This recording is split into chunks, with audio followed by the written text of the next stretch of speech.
స్వాతంత్రం వచ్చిందని ఇంకా మీ అందరికీ అనిపిస్తుందా? గంటకి నిమిషానికి ఏదో ఒక చోట రేప్స్ జరుగుతూనే ఉన్నాయి, న్యూస్లు వస్తూనే ఉన్నాయి. ఆఖరికి చిన్న చిన్న పిల్లల్ని కూడా వదలటం లేదు. ఒక నాన్నలా, ఒక తమ్ముళ్ళ, ఒక అన్నలా, ఒక ఫ్రెండ్లా మీ ఆడపిల్లకి తోడుండాలి.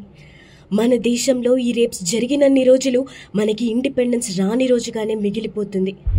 No independence until the justice is served to all the victims, and freedom for a girl to walk all alone without any fear.